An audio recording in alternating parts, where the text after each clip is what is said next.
Hi, this is Lucia with The Art of Love. I'm a dating and relationship expert specializing in helping you get your ex back. Today, I want to talk about how to get over a breakup. Now, I'm not going to give you a bunch of tips and pointers on how to do it.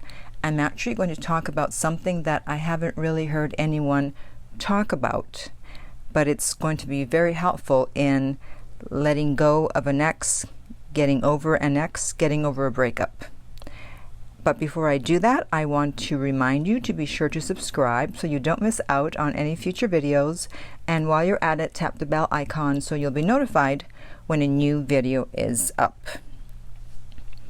Okay, so why is it difficult to get over a breakup?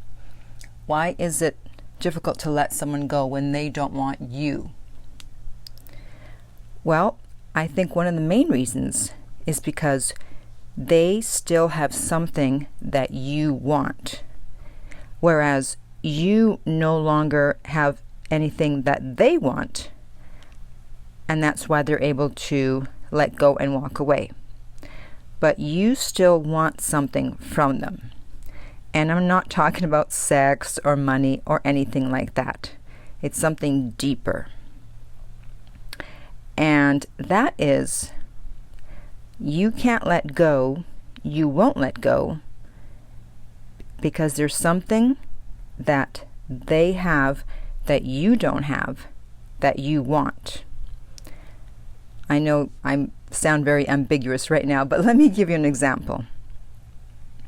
This woman was dating an athlete. He was very successful, he was ambitious, and yet he was humble. And he broke up with her, and she couldn't get over it. It took her like 5 years to get over it. And she realized that he had qualities that she did not possess in herself, that she wanted. She wasn't doing well at the time, so she wasn't successful. She wasn't humble. She was coming from her ego.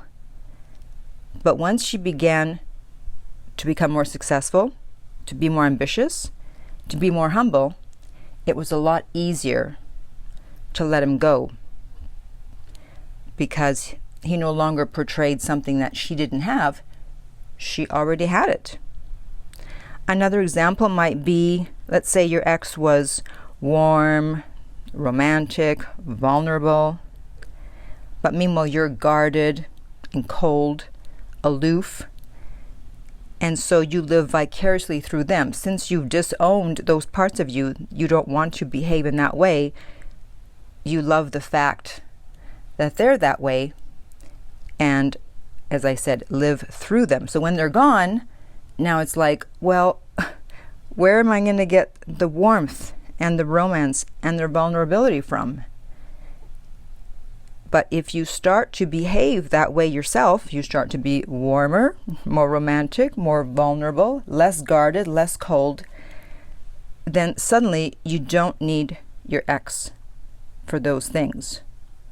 Another example could be, let's say you're not confrontational, you don't like to argue, you don't like to fight, you don't like to stand up for yourself, and yet your ex was the opposite. They were confrontational, not necessarily with you, but just in general. They didn't back down from a fight. They were strong. And so again, you lived vicariously through them. Since you had disowned those parts of you, you weren't willing to develop those parts of you. And so you miss that about them. However, when you start to adopt those qualities, to work on yourself, to become stronger, then suddenly it's not so difficult to let go of the ex, to let go of the relationship. So that is the key. Does this work on every breakup? No. There's other reasons why you can't let go of your ex. But I think what I'm talking about here is something that most people don't realize they're doing, because you wonder, why can't I get over this person? What is it about this person that keeps me tied to them?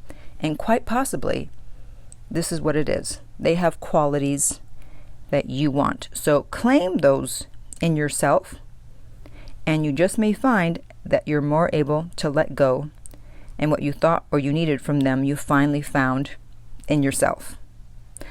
So if you're going through a breakup, I know it's painful and you want to reach out to them, but it's probably going to backfire. So instead, contact me about a private coaching session so I can help you to get your ex back. The link is below. That's theartoflove.net, where you can also sign up for my free newsletter. If you're listening on YouTube, remember to like and subscribe. If you're listening on iTunes, I would appreciate if you would rate and review the podcast. And finally, remember that love inspires, empowers, uplifts, and enlightens.